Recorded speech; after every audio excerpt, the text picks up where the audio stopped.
Gracias.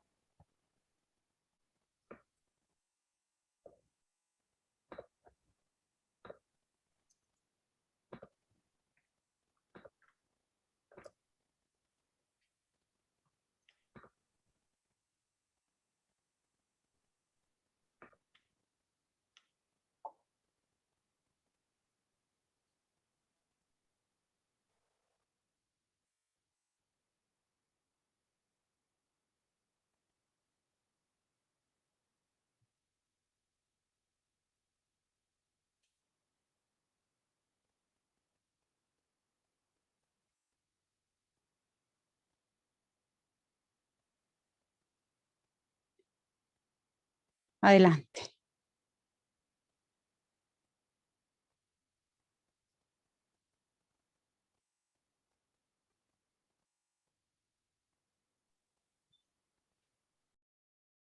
Buenas tardes, bienvenidos y bienvenidas a la Cátedra Abierta Filosofía de la Biología, un espacio de diálogo organizado en conjunto por el Instituto de Filosofía y el Instituto de Biología.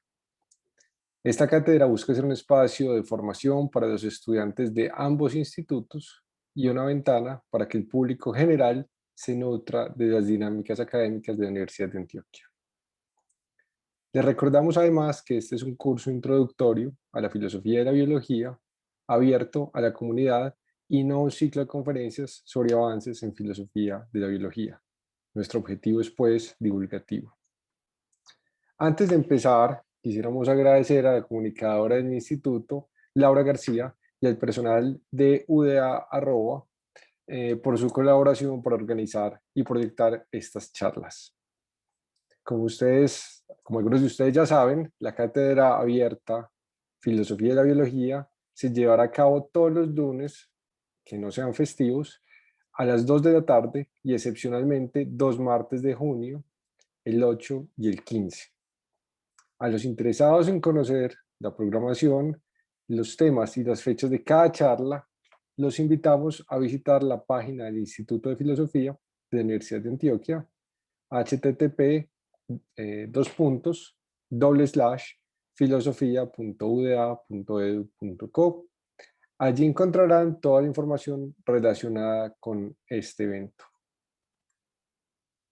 El día de hoy tendremos la charla El objeto de estudio de la biología por parte de la profesora María Cristina López Gallego del Instituto de Biología de la Universidad de Antioquia. Y además contamos con la compañía del profesor Camilo Ramírez, Dubian Cañas y además el profesor Jorge Zuluaga. Todos vamos bueno, principalmente va a intervenir Cristina y el profesor Jorge, y los demás estaremos aquí asistiendo, sobre todo en la parte de las preguntas.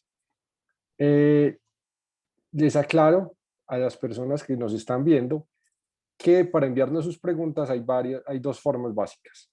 Los que nos están viendo por el Facebook Live del Instituto pueden hacer sus preguntas en la caja de comentarios abajo del video, y los que nos están viendo por Zoom, por favor, sus preguntas nos las ponen en la pestaña preguntas y respuestas. Le rogamos no hacer sus preguntas por el chat porque allí se nos pueden perder. En cambio, en preguntas y respuestas, pues tenemos un control de las preguntas, cuáles faltan, etc. Entonces, dicho esto, le damos la palabra a la profesora María Cristina López Gallego, que nos compartirá hoy esta charla. Muchas gracias y bienvenida, Cristina. Listo, Santiago, muchísimas gracias por la presentación. Muchas gracias a todos por unirse hoy a esta sesión. Estoy acá ya arreglando lo de la presentación. Santi, ¿me confirmas por favor si está bien todo con la presentación, si la pueden ver? Bien. Sí. Listo, muchas gracias. Bien, como Santiago les comentaba, esta es una sesión en realidad de un curso de filosofía de la biología. Entonces yo lo que voy a hacer es que voy a hacer un recorrido muy general para hablar de cuestiones filosóficas, que tienen que ver con la definición y la caracterización de la vida. Esta charla está estructurada con base en capítulos de los libros de los autores Antonio Diegues, el libro que se llama La vida bajo escrutinio, y también con base en un capítulo del libro de Esta es la biología de Ernest Mayr. En realidad debo decir que este problema filosófico de la definición de la vida es una cuestión que no ha sido tan central dentro de las ciencias biológicas y de hecho tampoco es muy preponderante dentro de la filosofía de la biología. De hecho, si miras muchos de los libros de filosofía de la biología, no tienen un capítulo acerca de este tema de la definición de la vida. Sin embargo, es un problema pues que por supuesto es fundamental porque la vida es el objeto de estudio de las ciencias biológicas. Y por supuesto muchos científicos, no solo biólogos, pero también físicos, químicos, astrónomos y muchísimos otros científicos han intentado abordar este problema de definir y o caracterizar la vida. Pero de hecho les voy a dar de una vez a las conclusiones principales de la charla y a lo que creo muchos científicos y filósofos se adherirían en este momento. De hecho, creo que la mayoría de nosotros estaríamos de acuerdo en que no existe actualmente una definición de vida que sea universalmente aceptada. Como vamos a ver, hay muchísimas definiciones de vida, pero realmente ninguna es ampliamente aceptada. De hecho, ni siquiera tenemos un buen acuerdo acerca de cuáles son las características mínimas o las características fundamentales, o incluso si deberían haber unas características esenciales para definir la vida. Y de hecho, ni siquiera tenemos un consenso de cómo debía ser la definición de vida, si debería ser una definición más formal, con criterios más formales, más generales y universales, o si necesitamos definiciones más específicas, etc. Entonces, la verdad es que en este problema de la definición de vida todavía queda mucho por debatir. De hecho, algunos autores plantean que quizás nunca vamos a tener una buena definición de vida, quizás no es necesario tener una definición de vida, o que incluso tener una definición de vida podría tener algunas desventajas para algunos programas de investigación. Pero en todo caso creo que es interesante pues abordar este problema, sobre todo desde el punto de vista filosófico. Y pues claramente hay muchas definiciones de vida y algunos plantean que podemos tener definiciones que sean útiles, o por lo menos definiciones parciales o definiciones tentativas que sean suficientemente útiles para avanzar en ciertos problemas de investigación o en ciertos programas de investigación. Y esos son los más comunes, ¿no? Cuando se hace investigación sobre el origen de la vida, es probablemente útil usar por lo menos una definición tentativa de vida.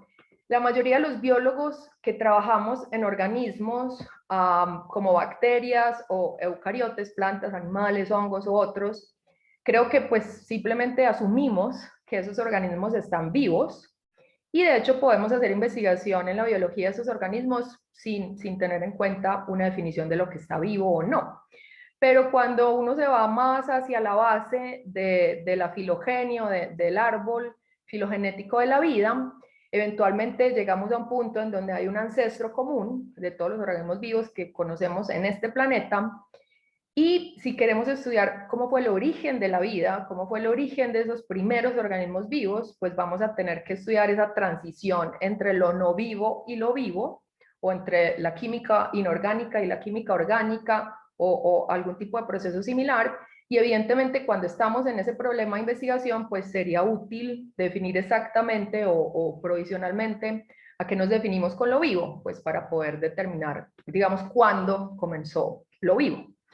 Por supuesto, cuando estamos hablando también de vida artificial o incluso biología sintética, vida sintética, pues también sería útil tener alguna definición provisional. En términos de vida artificial, pues se discute en términos de lo que se llama vida artificial suave o algún tipo de software, programas, digamos, de computador que podrían considerarse como vivos, o en términos de vida artificial que se conoce como dura, que sería ya como hardware, incluyendo robots o algún tipo de dispositivos que podrían simular las condiciones de los seres vivos, o incluso cuando hablamos de biología sintética, tratar de crear o explorar, digamos, otras alternativas de lo vivo que todavía no conocemos o que no han existido en el planeta Tierra, pues allí también sería útil a tratar de especificar a qué nos estamos refiriendo con algo vivo y si la definición que utilizamos para los seres vivos, digamos, orgánicos naturales, también aplica o no para lo que podríamos llamar eventualmente vida artificial o vida sintética. Y lo que en este momento está muy en auge, de hecho, son aplicaciones pues, de estos problemas en astrobiología. La astrobiología, ya vamos a hablar de ella, es una disciplina científica que de hecho está interesada en la búsqueda y eventualmente la caracterización de la vida por fuera de la Tierra. Si vamos a buscar vida por fuera de la Tierra, pues también sería útil tener unas guías, y de hecho el Instituto de Astrobiología de la NASA tiene una definición de vida, que es esta: un sistema químico autosostenible capaz de evolución darwiniana. Y ellos, pues técnicamente están tratando de usar bioseñales o algún tipo de características que sean útiles para la búsqueda de vida. Y creo que la astrobiología ha tenido un montón de auge en las últimas décadas, justamente porque ya conocemos un montón de exoplanetas y digamos esta posibilidad de vida en otros planetas parece cada vez más accesible. Entonces quiero invitar, creo que está Jorge aquí, ¿cierto? Quiero invitar a un astrobiólogo que es profesor de la Universidad de Antioquia y que pertenece a MEVA, es un grupo interdisciplinario de estudios en astrobiología que tenemos acá en Medellín, para que nos hable un poco acerca del problema de definir la vida y la astrobiología. Jorge, ¿estás por allí? ¿Tenemos a Jorge acá o no? Parece que no aparece conectado. Ah, pues él No supuestamente aparece está conectado, conectado, pero es que yo creo que quizás está como asistente y no como panelista, entonces Sí, quizás no puede hablar. sí, espérate, trato de poner, Aló, ¿me escuchan ahí? sí, Gracias, sí, Jorge. sí, te escuchamos. Ahora sí. Excelente. Bueno, lo que no veo es cómo activar la cámara, pero bueno, ahí me ven con brackets. Qué bueno, muchísimas gracias por estar acá. Como les contaba, Jorge es profesor en la Universidad de Antioquia, es físico y astrónomo. De hecho, algunos se estarán preguntando por qué invitamos a un físico a hablar de la vida. Pero resulta que Jorge es astrobiólogo también. Entonces, quería preguntarle un par de cosas a Jorge como para dar una abrebocas a esta discusión de cómo definir la vida. Jorge, en tu experiencia como astrobiólogo haciendo investigación en astrobiología, ¿tú consideras que es indispensable, fundamental, tener una definición de vida, o por lo menos una definición tentativa de vida, o no? Porque yo te digo, yo como bióloga trabajo en ecología de plantas y no me preocupo para nada de la definición de vida, no tiene ningún impacto en mi investigación. ¿Tiene algún impacto en la definición de vida en tu investigación? Bueno, muchas gracias, Chris, por sacar un ratico para invitar a, como tú decías, un físico, alguien que trabaja en astrobiología con esto. Para responder rápidamente a tu pregunta, sí, obviamente la astrobiología creo que tiene una gran preocupación porque se haga esta definición, porque naturalmente si tú vas a salir a buscar algo afuera, debes saber qué es lo que vas a buscar. Incluso creo que es más preocupante para la astrobiología que para la biología. Aquí yo quisiera de todas maneras dejar una idea que compartimos muchos en AMEVA. Yo no sé si Chris, que ha estado interactuando con nosotros también, lo comparte, pero es la idea de que con la astrobiología empezamos a pensar en la biología en una perspectiva mucho más amplia. O sea, para las personas que trabajamos en astrobiología, la biología es universal. ¿Sí me entienden? Es decir, un fenómeno universal, y por la misma razón hablar de la biología de la Tierra exclusivamente no tiene mucho sentido. Pero quiero decir, para finalizar esta primera respuesta, algo muy digamos que es del día al día del trabajo de la astrobiología, y es que en el caso particular de la astrobiología, ocuparse mucho de la definición no es muy práctico. La verdad es que la búsqueda de la vida fuera de la Tierra, que es una de las partes de la búsqueda de la vida, es tan difícil que lo primero que hay que hacer es buscar lo que conocemos. Entonces, toda la búsqueda de biofirmas, la búsqueda de vida en Marte, la búsqueda de vida en Enceladus, básicamente lo que estamos buscando, la vida tal como la conocemos en la Tierra, y no muy en el borde, digamos, de la definición, sino bien centrada. Yo siempre le pongo a mi estudiante esta analogía, es como si a vos te emburundangaran, si te privaran, te llevaran a un lugar remoto de la Tierra, te despertaras y miraras a tu alrededor y vieras gente, o vieras, digamos, gente que te puede responder preguntas. Lo primero que tú haces es hablar en tu idioma. Tú dices, ¿dónde estoy? Ya después cuando no te miren raro, entonces empiezas a pensar, ¿será que les hablo inglés? Después les hablo en el poco chipcha que hablo, no sé, pero tú empiezas hablando el idioma que conoces. ¿Y tú qué opinas de la definición de la NASA, del Instituto de Astrobiología de la NASA? ¿Te parece una buena definición para empezar a buscar vida en otros sitios? Sí, en el sentido de que pues, es una definición mínima. Eso a nosotros nos parece muy importante, más a mí como físico, que nos encantan los meros hierros. O sea, los físicos, yo los llamo, a los físicos, a la física, los llamo yo los albañiles de la ciencia. O sea, a nosotros lo que nos gusta son los ladrillos, lo básico. Entonces, esa definición me parece que va al punto, pucha. Pero la verdad no es muy útil realmente para hacer astrobiología. ¿Por qué? Porque cuando tú dices entonces que tienes una gran red de reacciones químicas que, digamos, obedecen la evolución darwiniana, a lo sumo puedes utilizar la palabra química para buscar. Porque entonces tú ya sabes, si esa es la definición de vida, entonces naturalmente lo primero que tenemos que hacer es buscar química, ¿cierto? Pero ya, porque la evolución darwiniana, creo yo que estarán de acuerdo conmigo, bueno, pero una cosa de la filosofía no deja muchas biofirmas que digamos, o bueno, no, mentiras, que no es una cosa para discutir. Observable, sí. Es una cosa, no es que sea muy observable, pero uno sí puede buscar. Si la vida es química, que es lo que propone la NASA, entonces hay que buscar química. No busquemos en nubes, no busquemos en minerales, busquemos química. Súper. Y bien, un problema también que es un problema filosófico y que tú medio mencionabas ahorita, o que aludas ahorita, era el hecho de tratar de hacer una definición que sea universal para un fenómeno natural que podría estar presente en otras partes del universo, además de la Tierra.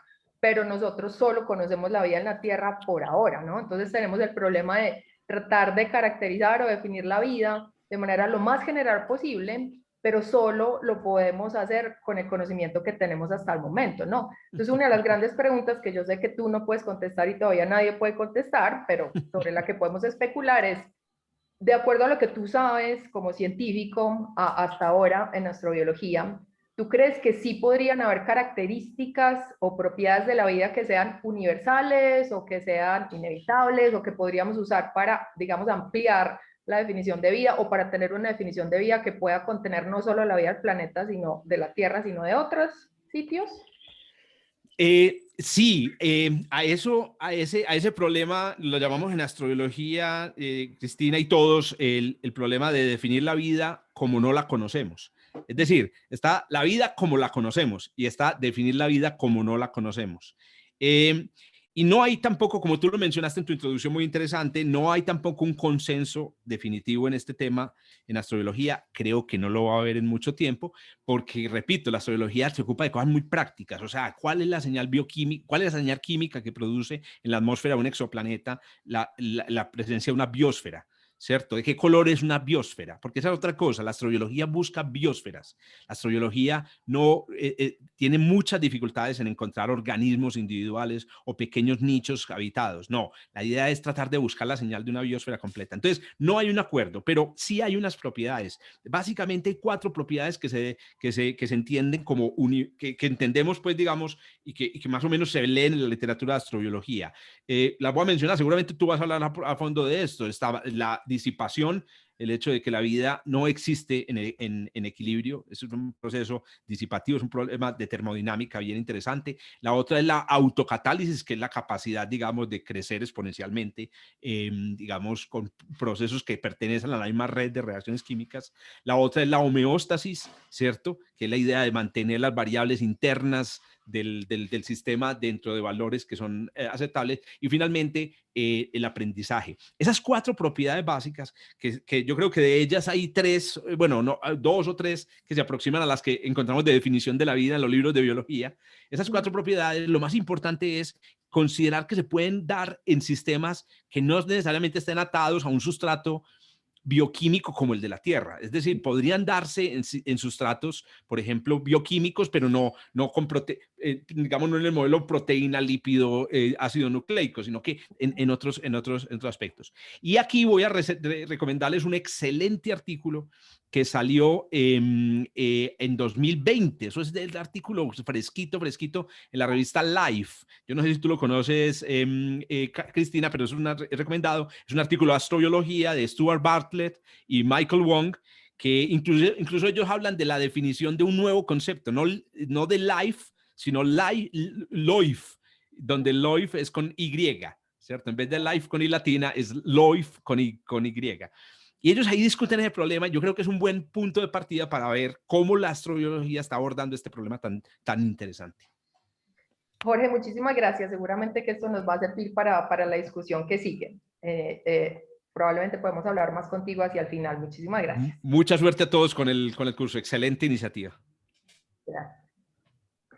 Bien, entonces, como de hecho nos estaba contando Jorge, muchos de los intentos para definir o incluso simplemente caracterizar la vida tienen que ver con un listado de propiedades que pueden separar a lo vivo de lo no vivo. Y entonces en la primera parte de esta charla vamos a hablar de eso, de las características mínimas o las características fundamentales para describir a la vida. Luego hablaremos de lo que también estábamos introduciendo con Jorge, acerca de si podemos tener una definición más formal, es decir, más general, quizás más universal, de lo que puede ser vida, o si necesitamos una definición material, es decir, que incluya los componentes específicos o los sustratos, como decía Jorge, de la vida. Y al final vamos a hacer una breve discusión acerca de si la vida se puede considerar como una clase natural desde el punto de vista filosófico o no. Bien, entonces vamos a empezar primero con las características de la vida. Bien, no voy a hablar mucho de la parte histórica, pero simplemente quiero mencionar que pues ya en el siglo XX y en el siglo XXI, la mayoría de los biólogos somos lo que se considera como organicistas, en contraposición con posiciones vitalistas que existieron hasta un poco entrado el siglo XX, y por supuesto en oposición o en contraposición con posiciones que se han llamado fisicistas, que existieron desde Descartes y el Renacimiento y hasta incluso el siglo XIX y el siglo XX. Brevemente, cuando estamos hablando de fisicismo en términos de caracterizar o definir la vida, estamos hablando de diferentes corrientes. De hecho, hay muchos autores que decían diferentes cosas acerca de la vida desde el punto de vista del fisicismo, pero digamos que en general, en el fisicismo se habla, pues, que está inspirado en el mecanicismo de Descartes, etcétera. Se propone que los fenómenos de la vida son mecánicos, es decir, que no necesitamos invocar aspectos sobrenaturales o animistas, ¿cierto? O mágicos para explicar la vida, sino que todo lo podemos explicar desde un punto de vista, digamos, mecánico. Y en particular, el fisicismo propone que los fenómenos biológicos se pueden reducir a las leyes de la física y la química. Y las posiciones fisicistas suelen ser reduccionistas, digamos, al extremo. No hay absolutamente nada diferente en los fenómenos de la vida, sino expresiones de leyes de la física y la química. El vitalismo, pues que de hecho podíamos plantear que fue una especie de reacción en oposición a estas posiciones más extremas del fisicismo o el fisicalismo o mecanicismo, planteaba que realmente los seres vivos sí se diferencian claramente de las entidades no vivas o de la materia inanimada. De alguna manera, muchos de los naturalistas o científicos, ya desde Descartes, pero después más, pues como con más auge en el siglo XVIII, en el siglo XIX, planteaban que el mecanicismo o el fisicismo no era suficiente para explicar cómo funcionaban los seres vivos, que sí había cosas que eran diferentes en los seres vivos. El problema con el vitalismo es que lo que ellos trataban de usar para explicar cuál era la diferencia de los seres vivos y los no vivos, o lo que diferenciaban a la vida, era que utilizaban en algunos casos conceptos claramente metafísicos o en todo caso o sobrenaturales, o conceptos que claramente no podían probarse o que eventualmente no fueron apoyados por la evidencia. Entonces se hablaba de que la vida era diferente de la materia inanimada porque había una sustancia especial presente solo en los seres vivos, que se llamaba, por ejemplo, protoplasma, o que los seres vivos tenían un estado especial que no existía en el resto de la materia, que se llamaba el estado coloidal, o en sus versiones más populares que habría una fuerza vital que se llamó entelequia o elan vital o algo que era una fuerza diferente a las fuerzas físicas que caracterizaba a los seres vivos. Evidentemente ya entrado al siglo XX esto no se pudo sostener, sin embargo sí quiero mencionar que el vitalismo, si bien no tenía, digamos, una explicación, vamos a decir, correcta de por qué los seres vivos eran diferentes, sí ayudó en su momento a separar a la biología como una disciplina autónoma, digamos, diferente de la física y la química y fue importante desde ciertos puntos de vista. Pero ya entrado el siglo XX, con mayores conocimientos de genética y evolución, ya podemos empezar a explicar con mecanismos, digamos, mucho más plausibles y científicos, incluso invocando leyes químicas y físicas, esos procesos, por ejemplo, del desarrollo o el proceso de la evolución, sí, que parecen, digamos, a ser diferentes a los seres vivos.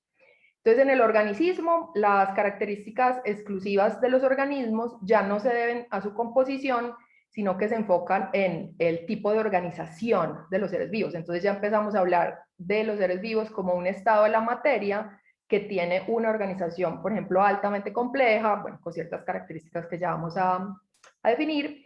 Y en el organismo se habla que los procesos a nivel molecular se pueden explicar por mecanismos físicos y químicos, pero esos mecanismos físicos y químicos eventualmente tienen una influencia menor en niveles superiores de integración o niveles superiores de organización. Esta discusión del reduccionismo en biología pues la tendremos en otra de nuestras sesiones, entonces no voy a profundizar ahí, pero simplemente quiero cerrar esa parte diciendo que pues en el siglo XXI creo que no hay ningún biólogo que invoque, digamos, algo parecido al vitalismo. Estamos hablando ahora en términos de la vida como un estado de la materia de alta complejidad con cierto tipo de organización y bueno, ya vamos a ver otras características. Pero bueno, como pueden ver acá hay muchas definiciones de vida. En esta revisión, por ejemplo, de este autor Popa de hace unos años, él compila 90 definiciones desde el punto de vista científico de la vida y en el 2011 en este artículo este autor hace algo bien interesante y es que compila 123 definiciones de vida desde una perspectiva científica y hace un análisis semántico de esas definiciones y propone una metadefinición de vida, que es que la vida es autorreproducción con variaciones. O sea, Clara, de hecho no invoca acá evolución, que muchos biólogos pensamos que podría ser importante en la definición de vida, pero en realidad parece que lo único que es realmente, pues o lo que es más común entre esas definiciones es el criterio de la autorreproducción y de alguna manera la variación o la herencia. Y entonces algunos autores pues han tratado de hacer una lista, digamos. De hecho, la mayor parte de los artículos o la literatura científica que trata sobre la definición de la vida, lo que hace es tratar de hacer una lista de propiedades de la vida. Algunos han planteado que podrían haber unas propiedades que sean fundamentales o que son los requisitos mínimos para definir la vida.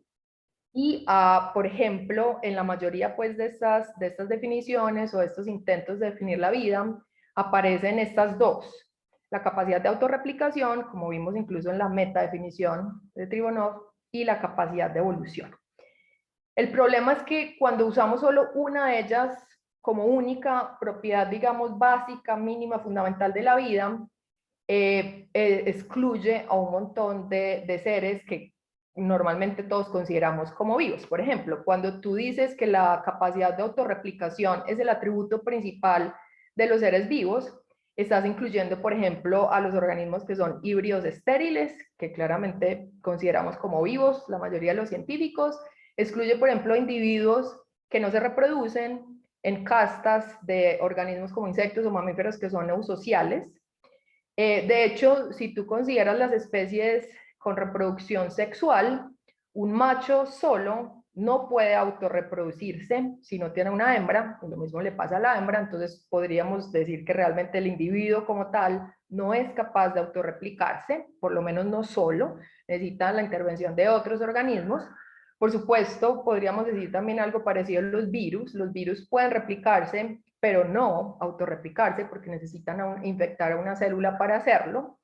Y también se podría decir que algunas entidades de vida artificial o que consideramos posiblemente vida artificial pueden autorreplicarse. Entonces, cuando estamos utilizando el concepto de autorreplicación exclusivamente para definir a la vida, pues tenemos un montón de casos, los cuales quedarían excluidos de esta definición, que nosotros consideramos que sí podrían ser vivos. Y bueno, la capacidad de evolución, por supuesto, sí es una capacidad que parece ser más generalizable a los seres vivos, por lo menos de la vida como la conocemos en este planeta, pero sí hay un par de problemas con utilizar a la evolución como la característica única, principal, fundamental para definir a los seres vivos. Y es que cuando estamos ya considerando la historia de la vida en la Tierra o en otra parte, en algún momento de la historia, durante el origen o en el proceso pues que dio origen a la vida, podría haber entidades que se podrían considerar como seres vivos que todavía no tienen la capacidad de evolución. Esto es poco probable o algunos lo podrían refutar, pero puede ser una posible objeción a utilizar la capacidad de evolución como única característica principal de los seres vivos. Y el otro que sí es un problema más serio con este escenario es que en realidad los individuos no evolucionan. La evolución sucede en las poblaciones, aunque este tema se puede discutir un poco más, pero en general la evolución no sucede a nivel de los individuos. Entonces aquí estaríamos hablando de una característica que nos sirve para hablar del fenómeno de la vida como tal, pero no nos sirve para identificar si un individuo está vivo o no. Entonces quizás necesitamos definiciones para el fenómeno de la vida como tal, que sean diferentes a las definiciones de lo que es un ser vivo, digamos como unidad, como organismo, como individuo, etc. Entonces, por supuesto, pues lo que algunos autores han planteado es que necesitamos utilizar las dos propiedades, la de autorreplicación y la de evolución, para definir a la vida, pero incluso algunos dirían que esas dos tampoco son suficientes para caracterizar bien a la vida. Porque de hecho, por ejemplo, alguna vida artificial, por ejemplo, virus computacionales, pueden autorreplicarse y se podría considerar que pueden evolucionar, dependiendo de lo que consideremos evolución. Entonces no, estas características no serían exclusivas de los seres vivos. Entonces, como les decía, muchos autores lo que han hecho es que han tratado de hacer una lista de los atributos que podrían ser necesarios y suficientes para caracterizar a la vida. Aquí les voy a poner un par de ejemplos que incluyen las características que Jorge estaba mencionando, que han sido preponderantes en la literatura de la astrobiología, tratando de hacer una definición un poco más general de vida, más allá de lo que conocemos acá en la Tierra. Esta lista, por ejemplo, de Meyer, incluye cosas como la capacidad de evolución, la capacidad de autorreplicación, que son dos muy preponderantes pues en casi todas las definiciones, pero está también, por ejemplo, está también la capacidad de crecimiento y diferenciación, siguiendo un programa genético, la capacidad de metabolismo, la capacidad de autorregulación, homeostasis, ciclos de retroalimentación, la capacidad de responder a estímulos del ambiente y la capacidad de cambio a nivel del fenotipo y del genotipo. Esto suena muy biológico, ¿no? La mayoría de estas características son claramente pues invocan procesos biológicos, pero tenemos otras listas que tienden a ser un poco, digamos, más generales. Por ejemplo, en esta se habla de la posesión de una configuración espaciotemporal determinada, la capacidad de autorreproducción o procedencia de un proceso de reproducción. Aquí, por ejemplo, nos salvamos para incluir a los híbridos estériles o las castas que no se reproducen en especies eusociales, almacenamiento de información, posesión de metabolismo, funcional con el entorno ambiental, interdependencia entre las partes, estabilidad dinámica frente a las perturbaciones, capacidad de evolucionar a través del linaje. En fin, el punto es que se han hecho pues muchos intentos por tener una lista de atributos que sean apropiados para caracterizar la vida, incluso quizás la vida fuera de este planeta. Bien, pero además pues de hacer esas listas, digamos, de atributos, sería interesante tener definiciones concretas, digamos, de lo que es la vida. Y entonces podemos tener definiciones que sean formales o definiciones que sean materiales. Ya voy a entrar a eso, pero antes de ver ejemplos o intentos de definiciones formales y materiales, quiero recordar pues que desde otras disciplinas distintas a la biología se han propuesto definiciones de vida. De hecho, pues famosamente el físico Schrödinger en los 40 del siglo XX hizo un montón de reflexiones acerca de qué es la vida desde la física, y otros físicos químicos, como por ejemplo Prigogine más recientemente, han intentado hacer definiciones, yo diría formales, de la vida en términos, por ejemplo, de conceptos como entropía o equilibrio termodinámico, que son conceptos de la física y de la química que se pueden aplicar no solo a los seres vivos, sino a muchos otros fenómenos naturales. Entonces, por ejemplo, Schrödinger planteaba, digamos, palabras más, palabras menos, que los seres vivos crean orden a partir del desorden, o que tienen entropía negativa, y que, bueno, en fin, que utilizan energía libre para ir en contra de la entropía, etcétera, o que en general, pues, los sistemas vivos están alejados del equilibrio termodinámico. También han habido intentos, por ejemplo, desde la cibernética. Este es un ejemplo de este autor, que desde la cibernética, es decir, una disciplina que estudia los mecanismos de regulación que se pueden aplicar, de hecho, a temas computacionales e informacionales, él propuso definir la vida como un sistema de retroalimentación, un conjunto un sistema que tiene un conjunto de ciclos de retroalimentación negativa que están supeditados a un ciclo de retroalimentación positiva, que es la reproducción. En fin, el punto es que estos son definiciones que tratan de ser muy generales, pero el problema con la mayoría de estas definiciones, si no todas, es que estas definiciones no se aplican exclusivamente a los seres vivos. Si tú tomas la definición de Schrödinger o esta de la cibernética de este autor, pueden entrar allí entidades como máquinas, cierto tipo de máquinas, o incluso otros fenómenos naturales que no consideramos vivos, como el fuego, o algunos fenómenos climáticos, etc. Entonces, estas definiciones son interesantes porque tratan de ser generales, porque llaman la atención sobre ciertas características que pueden, desde la física, desde la química, ayudarnos a describir la vida, pero no son, digamos, suficientemente específicas para la vida. También se ha planteado definir la vida desde, digamos, conceptos de organización y complejidad, y de hecho algunos autores han propuesto que quizás no es fácil definir la vida porque existe un gradiente de complejidad en la materia, en donde tenemos estados de la materia que llamamos claramente no vivos, estados de la materia que llamamos claramente seres vivos, como las plantas, los animales, los hongos, pero que tenemos en ese continuum ciertos estados de la materia que pueden estar entre lo no vivo y lo vivo. El ejemplo clásico, por supuesto, es los virus. Dependiendo de lo que consideremos caracteriza a los seres vivos o no, algunos científicos plantearían que los virus están vivos y otros plantearían que no. Entonces, como hay un gradiente de complejidad, digamos, no es fácil poner unos límites estrictos para definirlo o para separar lo que está vivo de lo que no está vivo. En todo caso, pues han habido intentos de hacer definiciones formales y materiales de vida desde diferentes enfoques. Estos dos principales, uno que se ha llamado el enfoque informacional, que tiene que ver más con usar criterios de autorreplicación, transmisión de la información hereditaria, etcétera, para definir la vida, y otro enfoque que se ha llamado el enfoque autoorganizativo, en donde entra la teoría de autopoiesis, por ejemplo, que plantean que se puede definir la vida más bien desde el metabolismo, ¿cierto? Algunas características que hacen que los seres se autoconstruyan o se autoorganicen. Y ya voy a entrar un poco más en detalle en eso, pero es muy interesante ver que ha habido una discusión casi que perfectamente paralela acerca de qué es más importante para la vida, si el metabolismo o la información, la reproducción, la evolución, en la investigación del origen de la vida en el planeta Tierra, por lo menos. En la investigación del origen de la vida, vamos a decir, hay un par de enfoques o un par de corrientes que plantean diferentes cosas acerca de cómo la vida se originó. Una que se llama la genética primero, los genes primero, que enfatizan en la parte de replicación, de información, de evolución, y otros que se llama pues la corriente del metabolismo primero, que proponen que lo primero que evolucionó fue un aparato metabólico y la genética o la herencia evolucionó después.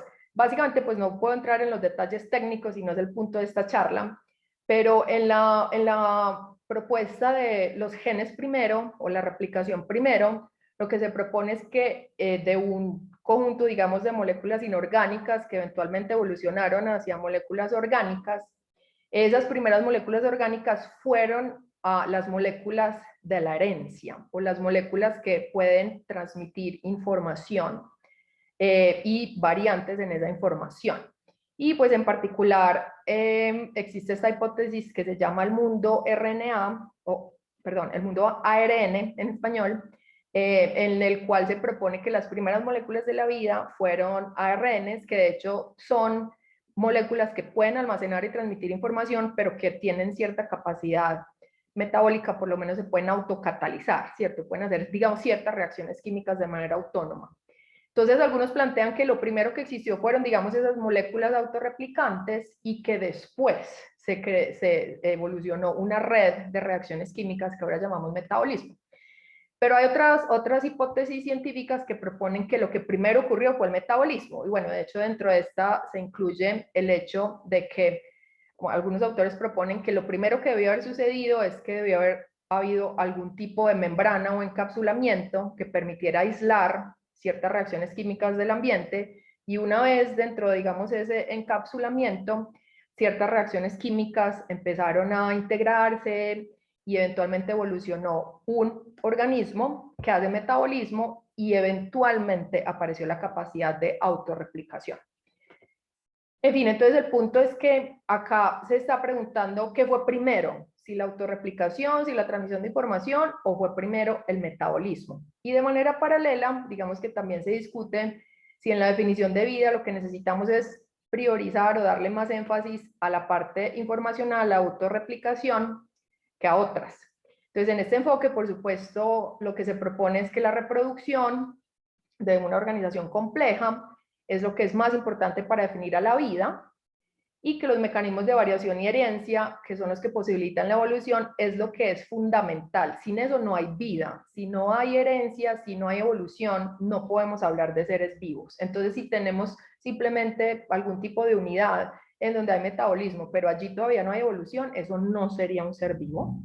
Sin embargo, pues habría que explicar aquí cómo esas primeras moléculas autorreplicadoras pudieron surgir y mantenerse, ¿cierto? Sin ningún otro tipo de reacción química, digamos, más allá de las reacciones de autocatálisis por ellas mismas. Y en el caso del enfoque autoorganizativo, pues lo que se propone entonces es que realmente lo que es fundamental para la vida, ¿cierto? El sine qua non de la vida es la capacidad de los organismos para construirse y regenerarse a sí mismos, o de otra manera, la complejidad automantenida, que está por supuesto relacionada con el metabolismo. Y ellos plantean en este enfoque que la reproducción o la autorreplicación es una característica secundaria de la vida, que lo que es primario para la vida es la identidad, digamos, de esas máquinas, de esas unidades que se están autoconstruyendo y autocontrolando. Sin embargo, también aquí hay muchos interrogantes, por ejemplo, qué tal grado de autonomía se necesita para hablar de un organismo vivo, porque de nuevo, por ejemplo, en el ejemplo borroso de los virus, tú podrías hablar de que el virus no es capaz, solo por lo menos, sin infectar una célula, de autoconstruirse o autocontrolarse. Entonces, según esto, los virus, por ejemplo, no serían organismos vivos. La teoría más famosa, pues dentro de este enfoque, es la teoría de la autopoiesis de Maturana y Varela, y voy simplemente a citar casi textualmente lo que ellos proponen. Ellos proponen que la vida, o que un organismo vivo es una máquina autopoiética, que es una máquina organizada como una red de procesos de producción, transformación y destrucción, es decir, metabolismo, de componentes que cumplen con dos características. Una es que a través de sus interacciones y transformaciones continuamente regeneran y realizan la red de procesos que los ha producido, ¿cierto? Ellos mismos son capaces de seguirse regenerando continuamente, y la máquina la constituyen como una unidad concreta en el espacio, en el que los componentes existen, especificando el dominio topológico de su realización como tal de una red. Esto se refiere a que esa máquina es una unidad que tiene cierta identidad, digamos, que se puede, a pesar de que todo el tiempo está cambiando y regenerándose, se puede mantener como una unidad. Y pues estos autores enfatizan en que ellos están pensando el problema de la vida, definir lo vivo, en términos de la organización, no los componentes de los seres vivos, sino cómo se organizan los seres vivos. Y por eso no les interesan las propiedades de sus componentes, sino los procesos y relaciones entre estos procesos. Por supuesto, como ustedes imaginarán, hay otros autores que han propuesto integrar estos enfoques, ¿cierto? Que quizás no es suficiente un enfoque informacional, no es suficiente un enfoque autoorganizativo, sino que necesitamos un enfoque más integrador. Entonces, algunos autores, como esos que ven allí, han propuesto incluso que no solo es que no sean suficientes los componentes informacionales y los de autoorganización, sino que es que los aspectos informacionales y metabólicos en los seres vivos son interdependientes. No puede existir autoorganización sin autorreplicación, no puede existir autorreplicación sin metabolismo. Entonces, realmente esas dos cosas, digamos que son parte de una sola, son interdependientes, y para poder definir a la vida necesitamos las dos cosas sucediendo al mismo tiempo. Pero pues sigue la pregunta de, bueno, pero entonces en la historia del origen de la vida, en este planeta y en otros, ¿cómo se da eso? O sea, ¿cómo aparecen esos dos, cómo eventualmente aparece la integración de esos dos tipos de procesos, esos dos tipos de capacidades de los seres vivos? Y entonces algunos autores han planteado, aunque de esto hay poca evidencia, de que quizás lo que sucedió en el origen de la vida en la Tierra es que en algún momento aparecieron un tipo de entidades que son autorreplicantes, que pueden transmitir información, y aparecieron algún tipo de entidades que tienen algún tipo de metabolismo, pero que solo cuando se ocurrió una simbiosis entre las dos funciones, allí es cuando podemos empezar a hablar de vida o de seres vivos, las dos cosas interactuando al mismo tiempo. Como ustedes se imaginarán, pues por supuesto estas son hipótesis creadas o propuestas con base en evidencia científica, y hasta cierto punto se pueden hacer experimentos para tratar de comprobar algunas de las predicciones de estas hipótesis, pero pues por supuesto el origen de la vida es un evento histórico que no vamos a poder, digamos, observar de manera directa, en otros planetas quizás tampoco. Entonces, estas hipótesis son muy difíciles de explorar, pero pues por supuesto se puede hacer desde un punto de vista científico, pues muchos esfuerzos para ver cuáles de estos modelos pueden ser más plausibles o no para explicar el origen de la vida y la vida misma. Entonces, ahora sí, tenemos algunas definiciones que son definiciones formales, que son definiciones en las cuales estamos tratando de definir la vida con base en procesos o funciones o características que sean tan generales que se puedan cumplir por todos los seres vivos, incluso en la Tierra y fuera de la Tierra. Y entonces hemos visto intentos, ¿cierto?, desde la física, desde la química, desde la cibernética, desde la teoría de la información, desde la teoría de la complejidad o ideas de la complejidad. Pero el problema con la mayoría de estas definiciones es que son de todas estas definiciones son muy generales. Pero pues se han hecho intentos, y entonces en una definición formal de la vida, lo que se plantea es que se deben incluir las capacidades de evolución y metabolismo, pero sin hablar de un soporte material concreto. Como nos decía un poco Jorge, podríamos hablar de homeostasis, podríamos hablar de por ejemplo, aprendizaje o adaptación o evolución, pero sin necesariamente decir que tiene que haber proteínas, o que tiene que haber ciertos ácidos nucleicos, o que tiene que haber cierto tipo de química, por ejemplo, para que eso suceda. Eso no es nada fácil, ¿no? De no imaginarnos algo que no conocemos, no es nada simple. Y una definición formal, entonces, también asumiría que las características de la vida no surgen de las propiedades de los componentes mismos, de los componentes materiales, sino de las relaciones funcionales. Ahora, todas las definiciones que hasta ahora se han intentado de esta forma, que tratan de ser más generales, etcétera, no han sido satisfactorias porque no son específicas para los seres vivos, digamos, orgánicos naturales. La mayoría de estas definiciones se pueden aplicar perfectamente a la vida artificial o incluso a otros fenómenos naturales que no consideramos como vivos. Entonces, algunos piensan que la única solución es realmente tener una definición material, es decir, una definición que sí incluya el tipo de materiales con los que se construye la vida que conocemos hasta ahora, pero por supuesto estas definiciones son más restrictivas porque podrían excluir a otro tipo de vida que puede haber existido en este planeta, puede incluso existir en este planeta sin que la conozcamos, o que podría existir en otros satélites o planetas en este sistema solar o en otros sistemas planetarios. Pero aquí entonces la intención es usar rasgos que no puedan ser traducidos a términos informacionales o computacionales para que sean, digamos, más específicos, por ejemplo, el metabolismo, pero que incluyen además componentes materiales específicos. Por ejemplo, en el caso de la vida en la Tierra, digamos que el tipo de metabolismo es un metabolismo en donde hay reacciones catalíticas que generalmente son catalizadas por enzimas. Entonces tú claramente, porque tú puedes tener un montón y de hecho se han propuesto un montón de definiciones de metabolismo que tratan de ser muy generales, pero que entonces de nuevo no son exclusivas de los seres vivos. Pero cuando tú ya hablas del metabolismo específicamente como reacciones de catálisis, anabolismo y catabolismo, específicamente con enzimas, entonces tú ya sí puedes perfectamente diferenciar a los seres vivos de otros, de máquinas, por ejemplo, de otros fenómenos naturales.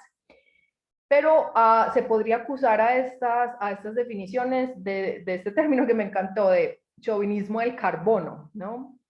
Algunos científicos plantean que es posible que haya una química de la vida que sea diferente, de nuevo, incluso en este planeta, y en algún momento existió y ya no existe, o existe y no la conocemos, o en otros planetas, que podría ser pues también una química del carbono, pero por ejemplo con moléculas distintas a las que utilizan los seres vivos, ¿no? Los seres vivos, por ejemplo, las proteínas que están presentes en los seres vivos utilizan aproximadamente 20 aminoácidos, pero hay más de 100 aminoácidos que hemos descubierto. ¿Por qué en los seres vivos solo están esos 20 y no otros?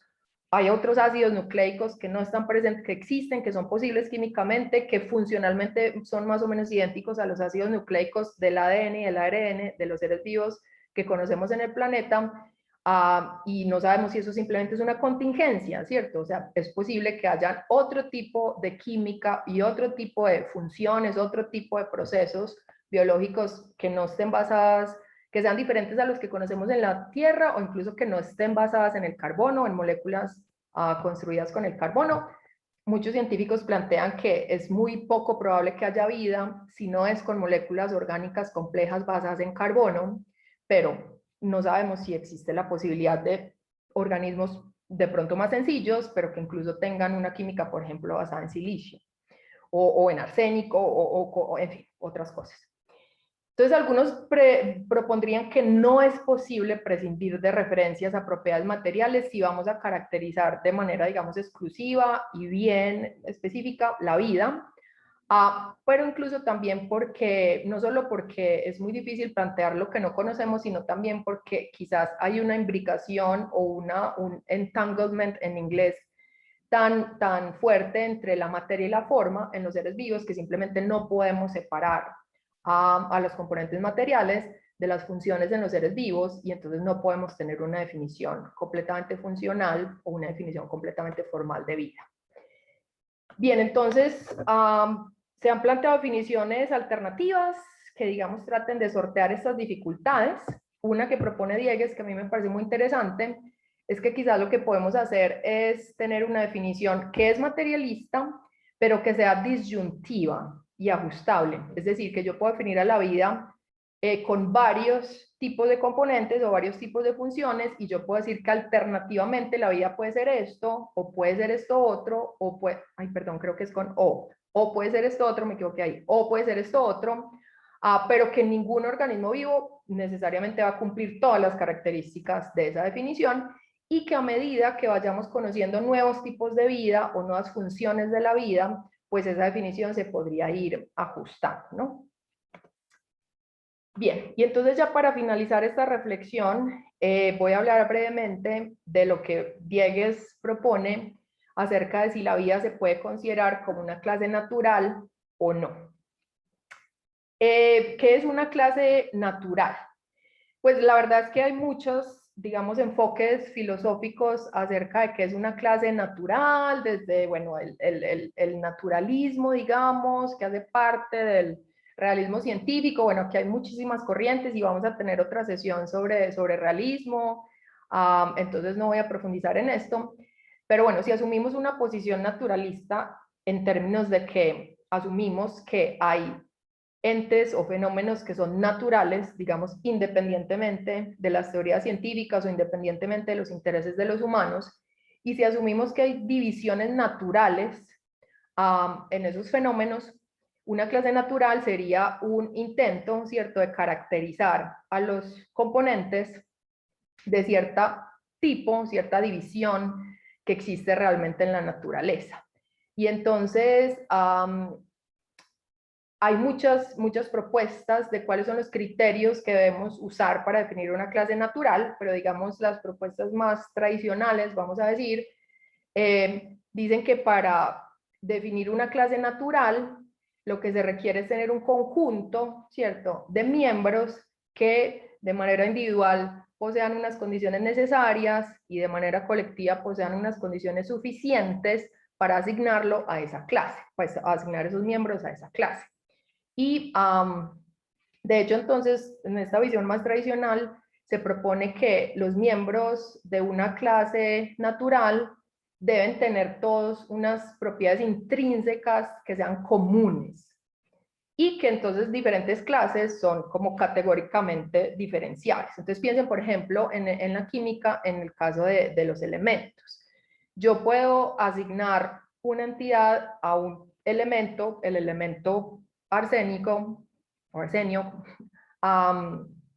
y puedo citar unas propiedades que son intrínsecas y que todos los entes que voy a asignar a esa clase natural de arsenio cumplen y todos son idénticos o muy parecidos. Bueno, pueden haber isótopos o algunas variaciones, pero tienen alguna característica intrínseca, por ejemplo el número atómico, que puede ser usada para identificarlos a todos, y puedo diferenciar perfectamente esa clase arsenio de otro elemento con otro número atómico y otras propiedades. El problema es que en biología esas clases naturales parecen no ser tan fáciles, digamos, de identificar o de caracterizar, y de hecho el ejemplo típico y que se ha discutido mucho es el problema de las especies. No voy a profundizar acá y también tendremos otra sesión en la que vamos a hablar del problema de las especies en biología, pero en los entes biológicos tienen historia, tienen evolución. Si pensamos, por ejemplo, en una especie en la historia evolutiva de un linaje tiene un principio y tiene un fin. Y de hecho la especie per se está todo el tiempo cambiando porque está evolucionando. Entonces, cuando hablamos de especies, identificar los miembros de una especie como entidades que tienen una propiedad intrínseca que es idéntica o casi idéntica y que es común a todos, es casi imposible, y separar una especie categóricamente de otra no es tampoco tan sencillo. Entonces algunos propondrían que las especies no son clases naturales o que las especies serían clases naturales, pero si relajamos un poco, vamos a decir, o si tenemos en cuenta otras propiedades de las clases naturales. Entonces, con el problema de la vida existe una situación similar. De hecho, nosotros podemos decir que hay una historia de la vida, ¿cierto? Hay un momento, por ejemplo, en el planeta Tierra, en donde aparecieron los seres vivos, y eventualmente puede haber un momento en el que desaparezcan, y en todo caso los seres vivos están evolucionando. Entonces, algunos plantean que quizás la vida no es una clase natural en términos de que no existe como un fenómeno, digamos, independiente, sino que somos los humanos los que nos interesa clasificarlo o ponerle unos límites. Algunos dirían que la vida es una clase convencional o una clase artificial, es decir, algo que los humanos estamos acordando, vamos a llamar una clase, aunque muchos científicos quizás no estarían de acuerdo. Pero cuando tú lo pones en términos de un continuo de complejidad, de organización de la materia, uno sí podría decir, bueno, si en un continuo de complejidad de la materia hay unos seres claramente vivos y unos no vivos, pero hay unos seres que están en los límites, que no sabemos si están vivos o no, si hay algo borroso para definir algunas entidades como vivas o no, entonces sí podría ser una convención si los científicos se ponen de acuerdo en decir, bueno, a los virus sí los vamos a llamar vivos o no los vamos a llamar vivos, no porque tengamos toda una manera de caracterizarlos, sino por decisión, digamos, de la comunidad científica. Pero otros propondrían que no, que quizás no es pues tan drástico, que sí no, podemos ir más allá de las convenciones y que sí podemos identificar a la vida como un fenómeno natural, pero que en vez de una clase natural podría ser una entidad individual.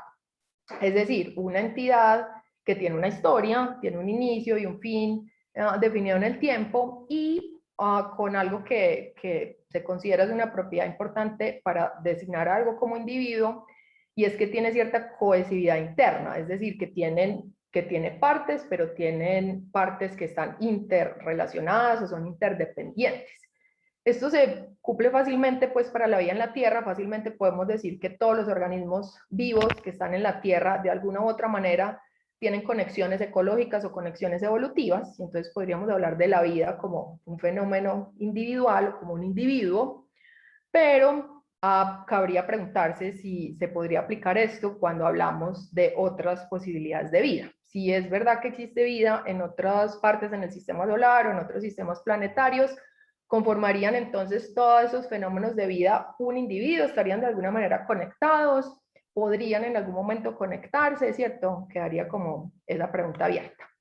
Otros proponen que en realidad la vida sí es una clase natural, pero es una clase natural, digamos, especial o con ciertas características que normalmente no le asignamos a las clases naturales, digamos, más tradicionales, porque, por ejemplo, plantea Diegues, y similar a lo que se ha planteado para el concepto de especie, que sí pueden haber clases naturales que no tengan límites perfectamente definidos, y sí pueden haber clases naturales que no tengan propiedades esenciales o incluso propiedades intrínsecas, idénticas, comunes a todos, sino que puede haber clases naturales con límites un poco borrosos y clases naturales que tienen un grupo de propiedades a los cuales los miembros, digamos, podrían adherirse o no, pero que no necesariamente todos los miembros tienen que cumplir con todas las propiedades.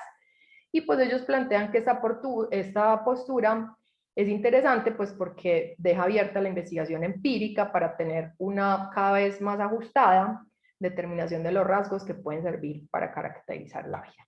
Y quiero terminar con esta frase de Diegues que me pareció muy interesante, y es que él propone que este problema que tiene la biología de que no ha podido definir la vida, porque ni siquiera nos podemos poner de acuerdo en los atributos mínimos, en cómo la podemos definir, en qué realmente se necesita para, qué es lo necesario y suficiente para la vida, esa enumeración de propiedades a las que recurren la mayoría de las definiciones de vida, no es un signo de fracaso, sino una consecuencia de la propia naturaleza de la vida, ¿no? Algunos dirían que la vida es el fenómeno más complejo que conocemos en el universo, y quizás por eso no es tan fácil definirlo como una clase natural, o no es tan fácil encontrar una definición, o no es tan fácil tener una lista de atributos.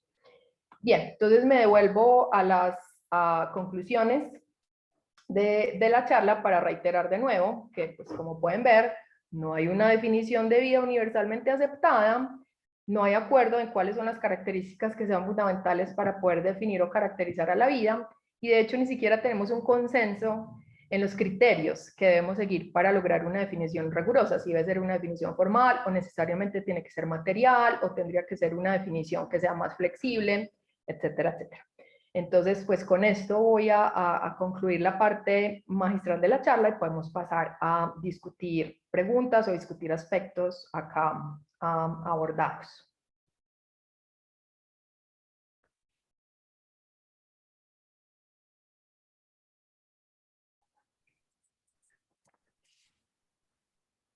Bueno, muchas gracias Cris por tu presentación. Tenemos ya una serie de preguntas en el chat y en las preguntas y respuestas y por Facebook. Vamos a pasar a considerarlas. Espérate, yo quiero ver, con nosotros está todavía Jorge, está Camilo. Yo creo que pueden poner sus cámaras los demás participantes. Duyan. Bueno, ha habido un montón de preguntas, todas, hay unas muy buenas, otras que, pues hay muchas que hemos podido ir respondiendo, algunas que son más, digamos, más pertinentes para otras sesiones, y unas que podemos ir mirando ya. Entonces yo creo que podemos ir mirando las que nos parecen más pertinentes para el día de hoy. Hay una que me pareció muy curioso, y que puede ser interesante, digamos, para ir empezando. Bueno, primero una de aclaración. Lina María Hoyos Rojas dice, le inquietó la definición de Schrödinger y dice, ¿a qué se refiere con equilibrio termodinámico? Yo creo que empecemos con una de esas para aclarar y ya después miramos las otras que son más, digamos, más puntuales. Que de Aprovechemos pronto- a Jorge, que es físico y nos puede hablar mejor de entropía. En realidad, Schrödinger estaba hablando era de entropía negativa o algo parecido, ¿cierto? ¿Qué era lo que estaba planteando Schrödinger, Jorge? Bueno, sí. El tema de la termodinámica aplicada a la definición de la vida es un tema que en este momento está en revisión. O sea, estábamos hablando de que Schrödinger dijo esto, pues obviamente hace más de 70 años. Hoy en día ya no es tan aceptado, pues digamos, que sea tan sencillo analizar termodinámicamente la vida. Pero la cosa es básicamente la siguiente. En un sistema de reacciones químicas se dice que hay equilibrio cuando, bueno, la cantidad de una sustancia que se produce se equilibra con la cantidad, digamos, con la cantidad que se consume en otra reacción, y al final tú tienes una cantidad de sustancias químicas que no aumentan ni disminuyen, ¿cierto? A eso lo llamamos el equilibrio, digamos, químico en la reacción. ¿Qué sucede? Lo que sucede es que la vida se caracteriza por claramente estar fuera del equilibrio químico y en general del equilibrio termodinámico. En el caso del equilibrio termodinámico hablamos, por ejemplo, el caso más sencillo es que se iguale la temperatura, ¿cierto? Si dos sistemas están a distintas temperaturas y entran en contacto, ¿cierto? Las leyes de la termodinámica dicen que van a alcanzar una temperatura idéntica. Entonces, miren esas dos situaciones. Por ejemplo, la concentración de una proteína o una enzima dentro de la célula en equilibrio no debería ser la que es decir, la enzima debería desaparecer, ¿cierto? Y lo mismo, la temperatura del core de un organismo debería ser la misma que el ambiente. Entonces, cuando Schrödinger dice, bueno, la vida tiene esta capacidad de mantener el desequilibrio, se refiere pues como a eso, a que mantiene altas concentraciones de cosas que no deberían estar y diferencias, por ejemplo, de temperatura. En realidad, la vida es experta en mantener gradientes que no deberían estar ahí. Pero repito, quiero transmitir esa idea de que es una discusión demasiado simplificada. Somos los albañiles tratando de simplificar cosas increíblemente complejas. Y que hay otros sistemas en la naturaleza que también mantienen gradientes y se mantienen fuera del equilibrio sin que estén vivos. O sea, yo creo que en su momento histórico fue un intento interesante, ¿no? En términos de que era sacar un poco al problema de definir la vida de la biología y que la física y los químicos empezaran a intervenir. O sea, claro que seguramente antes había otros que lo habían hecho, pero creo que Schrödinger fue importante en términos de mover, digamos, tratar de generalizar o ampliar la discusión a más allá de la biología, ¿no? Independientemente en este momento eso se considere ya, digamos, un poco simplista, ¿no? Perfecto, muchas gracias, Cris. Muchas gracias, Jorge, por sus respuestas. Hay otra serie de preguntas que todavía están pendientes. A ver, yo miro cuál puede ser una muy buena.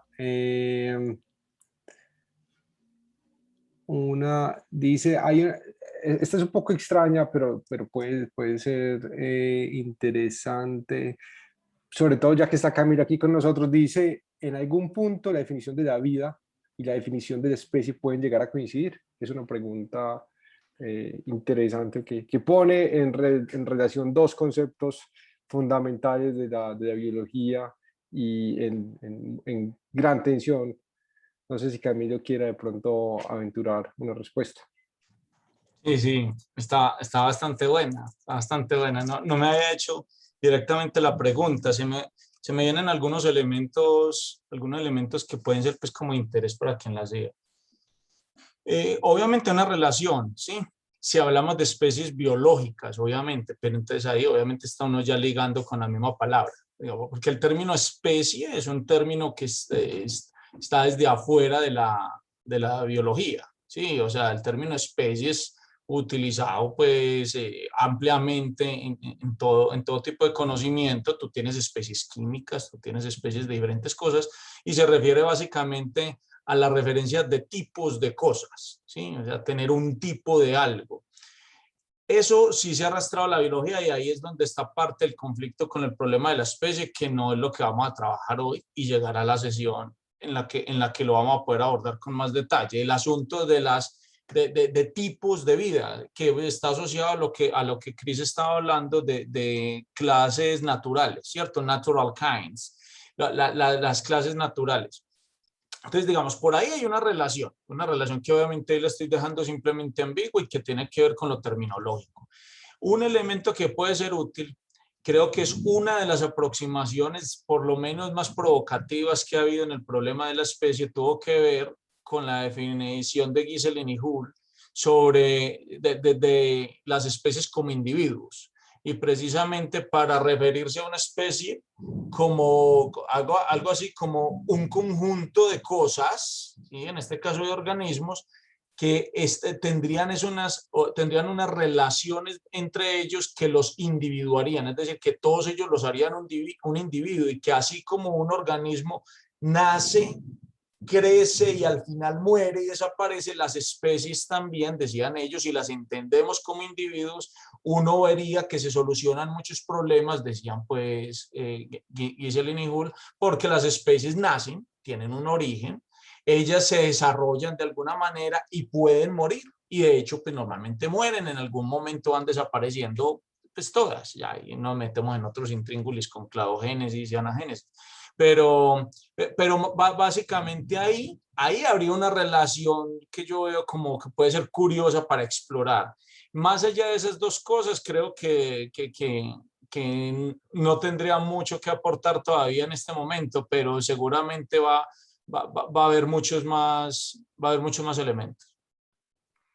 Yo solo quiero añadir que a mí me pareció muy interesante lo que intenta hacer Diegues, que es como hacer un paralelo entre el problema de si la especie es una clase natural o no, y si la vida es una clase natural o no.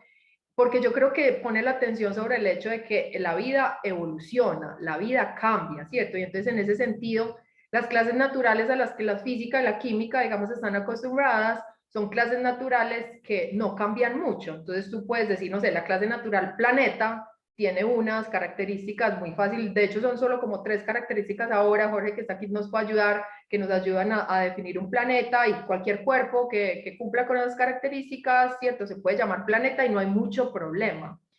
En cambio, en las especies o en la vida, como estamos hablando de algo que tiene historia, de algo que está cambiando constantemente, no es tan fácil, digamos, poner esos límites. Entonces, a mí me pareció interesante la analogía, específicamente, como digo, para llamar la atención sobre el hecho de que la vida tiene historia. Y entonces no es tan fácil caracterizarla como otras clases naturales que, digamos, son estáticas o son inmutables, o no sé, la molécula H2O es agua, no importa si es hace 1.000 millones de años o dentro de 5.000 millones de años, no importa si es en la Tierra o es en Saturno, sigue siendo la molécula con las mismas características. Con la vida no podemos hablar así de simple de algo, ¿cierto? Que es siempre igual. Creo que hay una pregunta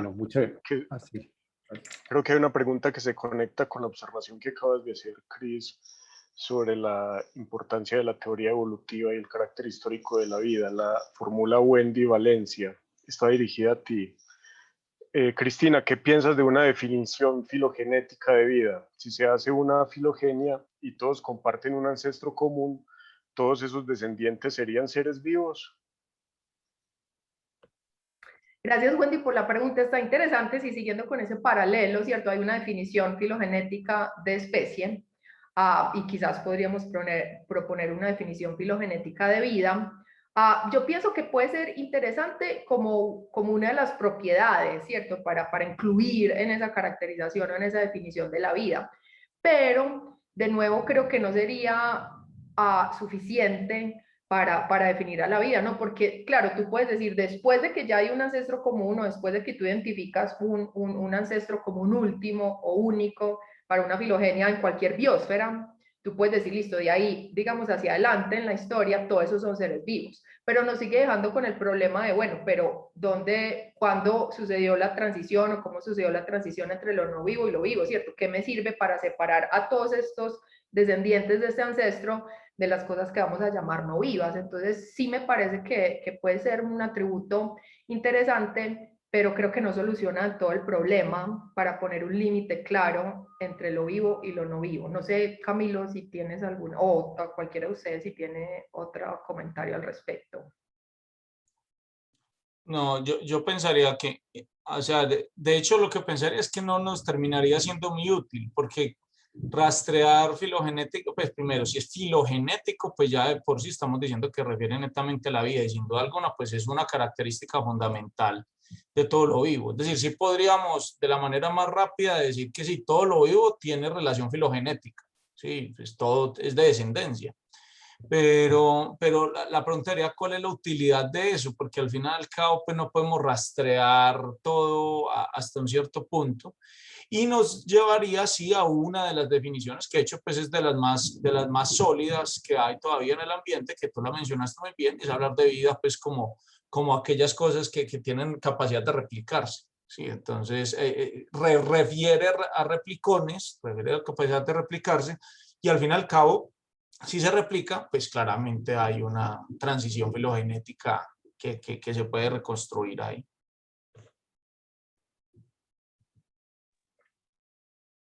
Hay otra pregunta también muy interesante aquí de Mateo Quecano.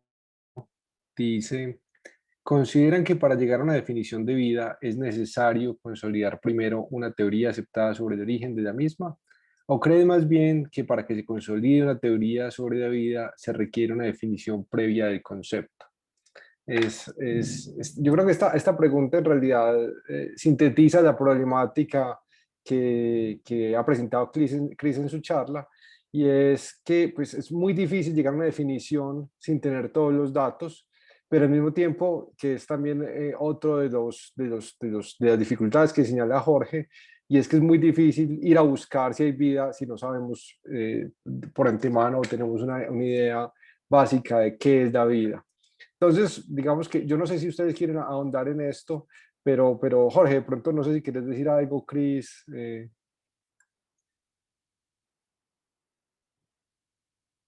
Jorge, el estás con el micrófono micrófono cerrado. apagado. Sí, me parece súper interesante la conexión entre esas dos cosas y creo que es una de los enfoques de la definición de la vida. Hay dos enfoques, uno que es el enfoque top-down, que es un poco, creo que en gran parte de las definiciones o la aproximación que menciona Chris en su presentación.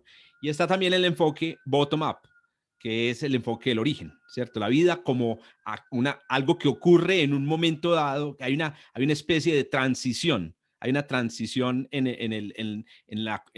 el proceso de complejización de la materia, ¿cierto? Pero yo pienso que puede uno fácilmente caer, yo no sé cómo lo llamarán ustedes los filósofos, en un problema del huevo y la gallina, ¿cierto? ¿Cierto? Que es un problema que es muy común en la astrobiología. Por ejemplo, yo no sé si ustedes lo habían pensado en el hecho de que la vida tiene unas necesidades energéticas y materiales, ¿cierto? Que todos reconocemos, entre ellas el agua, por ejemplo. Entonces, la pregunta, entonces si uno piensa, listo, la vida es algo que necesita agua, digamos, algo que necesita un solvente. Pero el solvente, ¿de dónde salió? O sea, el origen del solvente, ¿cuál fue? ¿Cuál fue la primera gota de agua? ¿En qué momento hubo una primera gota de agua? Algunos pensamos, por ejemplo, que la vida es la que permitió que hubiera una gota de agua. Entonces, claro, entras en un círculo, digamos, como te digo, del huevo y la gallina, que es difícil. Pero sí, yo creo que el enfoque desde el origen tiene que ver con la hipótesis muy fuerte de que existe una transición discontinua en el proceso de emergencia de la vida, que yo creo que es una cosa fuerte. Es decir, una reacción química con 6 o 7 reactivos muy simples, sustancias químicas muy simples. ¿Está vivo o no está vivo? Y si después se le agrega un octavo, ya está vivo. Por ejemplo, hace mucho leía un artículo muy interesante sobre cuántos bits, cuál es la mínima cantidad de información que puede haber en un organismo vivo. Y la conclusión al final era que era muy berraco. Entonces creo que el enfoque top-down puede tener más éxito que el bottom-up. Yo quiero agregar, me ayudan acá los filósofos porque no me acuerdo bien de esta discusión, pero leyendo para esta charla, en alguna parte estaba leyendo sobre clases naturales y definiciones, y decía que cuando tú tienes como las clases naturales más típicas de la física y la química, ¿cierto? Que son más estáticas, más, pues que se pueden generalizar, que es más fácil reconocerlas, es muy fácil comenzar con una definición, o incluso en la física o en la química tú podrías imaginarte que algo existe y tiene ciertas propiedades y puedes ir a buscarlo, digamos. De hecho, pues en física sucedió eso, ¿no? Algunas teorías han propuesto, no sé, las ondas gravitacionales y luego, mucho tiempo después, ¿cuánto fue, Jorge? 100 años después, Sí, las encontramos. exactamente 100 No, años. encontramos evidencia exactamente 100 años después de Einstein. Pero que en cambio en biología eso es muy difícil y que entonces, como estaba diciendo un poco Santiago, nosotros primero recopilamos un montón de información y después tratamos, ¿cierto?, de hacer una generalización o incluso plantear una definición. Pero algunos decían que si tú, para aproximarte a un fenómeno más complejo, más impredecible, como muchos de los fenómenos biológicos, tratas de comenzar con una definición, eso incluso va a impedir mucho el avance del programa de investigación. Porque, por ejemplo, si nosotros decimos, es que la definición de vida implica, no sé, ácidos nucleicos y proteínas, o implica metabolismo, ¿qué es esto? Entonces vamos a buscar solamente ese tipo de entidades cuando vamos a tratar de explicar el origen de la vida. Y pudieron haber sucedido otras cosas que se nos están saliendo de esa definición y que no vamos a buscarlas porque no las estamos considerando. Obviamente vuelve al punto que estaba diciendo Jorge ahorita, pero ¿cómo vamos a hacer para buscar algo que ni siquiera sabemos si es posible o cómo sería, ¿cierto? Entonces eso, pues no sé, es un problema complejo, pero me llamó la atención eso que proponían algunos filósofos de que quizás incluso tener una definición puede ser problemático a la hora de avanzar en algunos programas de investigación. No sé si Dubian quiere decir algo así en términos epistemológicos acerca del uso de definiciones para los programas de investigación. No sé, creo que es un tema bien interesante, ¿no?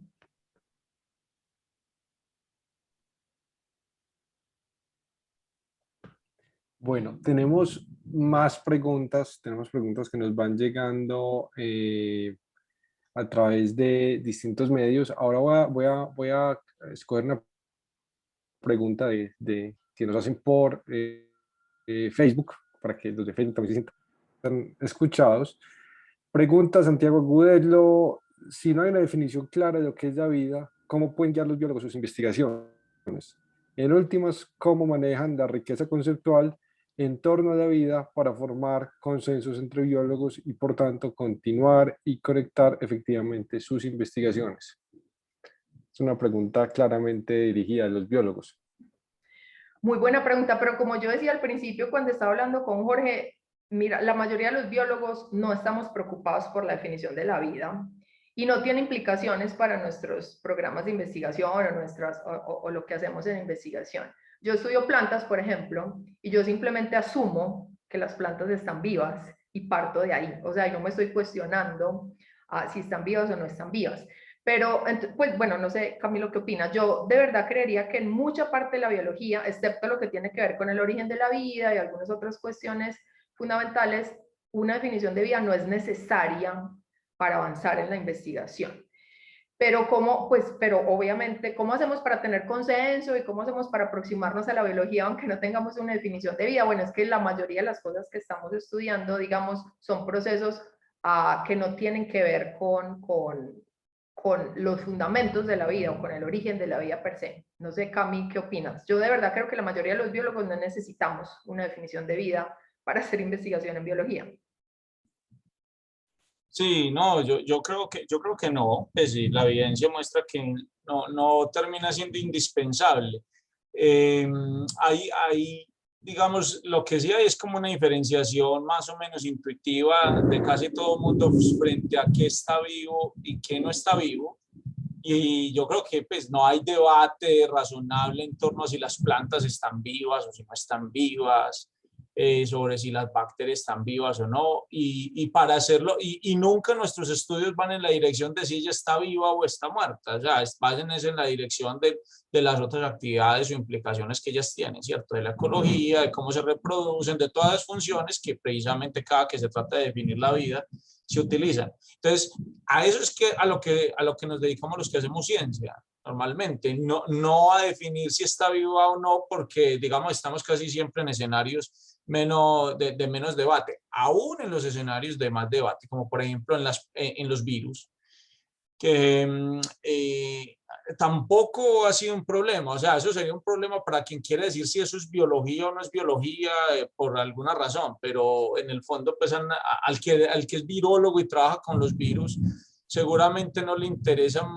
no es muy interesante o no es no es indispensable tener una definición de si sus virus están vivos o no, porque lo que está estudiando son las actividades, las implicaciones, lo que sea, de ellos. Y si está pensando en que ellos son partículas que no están vivas, pues igual estudia los fenómenos de replicación o estudia los fenómenos de infección, igual que una persona que esté pensando que sí están vivos, ¿sí? Entonces, al final, ese término no termina poniendo límites a lo que hace el científico con eso, a la práctica del científico. Yo quería aportar una analogía. Nadie anda con el pasaporte cuando está dentro de su país. Es decir, solamente el pasaporte y la definición de lo que es ser de un país es importante cuando llegas a las fronteras. Entonces creo que lo que pasa con la mayoría de los biólogos, porque yo también en la astronomía, como lo decía ahorita Cristina, por ejemplo, en el caso del planeta, en la física tenemos ese mismo tipo de problemas de las definiciones, pero solamente aparece, uno solo saca el pasaporte cuando llega a la frontera. Entonces... Pero también puede suceder, profesor Jorge, que te pidan justificar que tu pasaporte sí pertenece al país en el que estás, porque extrañamente la superficie de la carátula tiene un escudo un tanto extraño o disímil respecto del escudo del país original. Y yo creo que la pregunta que formula Manuel Pantoja los invita justamente a ustedes, los investigadores, a hacerse este tipo de preguntas que los invitan a justificar esa posición por default en relación con qué es la vida y cuáles son sus objetos de investigación. Pregunta Manuel, si la selección natural es un fenómeno que solo hemos conocido a nivel de la química del carbono, ya sea a nivel del organismo o del grupo de genes, ¿por qué pensarían que por fuera de ese contexto se daría la selección natural? ¿Por qué pensar que fuera de sistemas proteína, ácido nucleico y lípidos podría darse la evolución por selección natural? ¿Cuál es la evidencia que tienen ustedes para arrancar a partir de eso? Jorge, si quieres tú puedes hablar un poquito, pues el concepto de selección natural como lo utilizamos los biólogos es distinto como lo están utilizando los químicos para hablar de evolución química. Digamos que es una analogía, pero claro, cuando estamos hablando de selección natural en evolución orgánica, estamos hablando de un proceso que se da solamente en los seres vivos, ¿cierto? Pero yo no sé, Jorge, exactamente de dónde salió, pero claro, también se habla de evolución de química, no sé si fue inspirado exactamente en la teoría darwiniana o en otras teorías, pero en química también se habla de evolución química. Y entonces, si tú consideras al concepto de selección natural como una analogía al de la biología muy básico, en donde tú tienes entes, ¿cierto? Que son variantes, o sea, que son diferentes unos de otros y que tienen diferente éxito, digamos, por ejemplo, en términos de una reacción química, tú podías pensar que en el tiempo, si hay variantes que son más exitosas que otras, se van a volver más comunes, etcétera. Si estamos hablando de esa analogía como selección natural para la evolución en química, yo creo que se podría utilizar para cualquier tipo de moléculas, no solo moléculas basadas en carbono, ¿no? O sea, cualquier tipo de reacciones químicas en donde puedas hacer esa analogía de variantes más exitosas o no, que se van volviendo más comunes en el tiempo, pues podrías utilizar. No sé si eso es exactamente lo que está preguntando Manuel. Sí, yo creo que ahí hay que decir lo siguiente, por eso es que es tan molesto Darwin.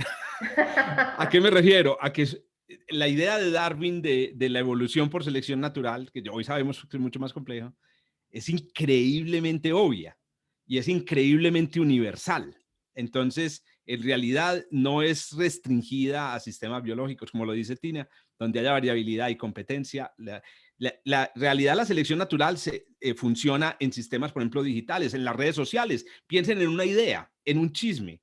También hay una memética, digamos, hay una selección natural en la memética, ¿cierto? En la transmisión de información cultural. Entonces, lo que pensamos es que esa idea es tan buena, muchachos, que debe ocurrir en todas partes. ¿Sí? O sea, eso debe ocurrir y debe ser clave para la creación de sistemas complejos, adaptativos, que también es una cosa que es muy importante en el caso de la vida.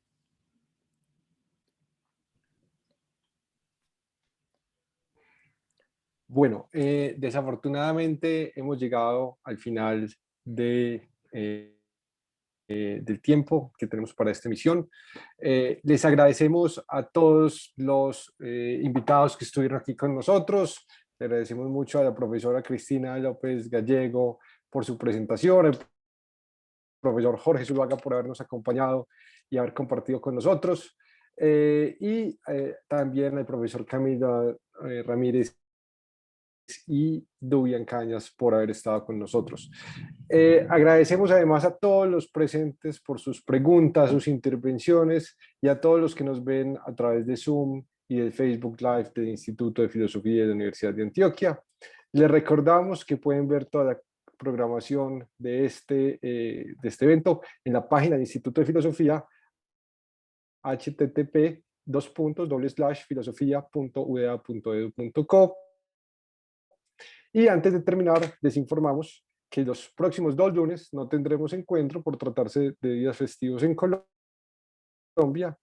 Nos vemos el próximo lunes 5 de abril, mejor dicho, el próximo 5 de abril, en el mismo link de Zoom o por el Facebook Live del Instituto de Filosofía de la Universidad de Antioquia. Ese día tendremos una charla sobre la teoría de la evolución por selección natural a cargo de Víctor Hernández Marroquín de la Universidad Nacional Autónoma de México. Muchas gracias por su atención y nos vemos el 5 de abril para la charla. Que estén muy bien. Gracias. Hasta luego, gracias.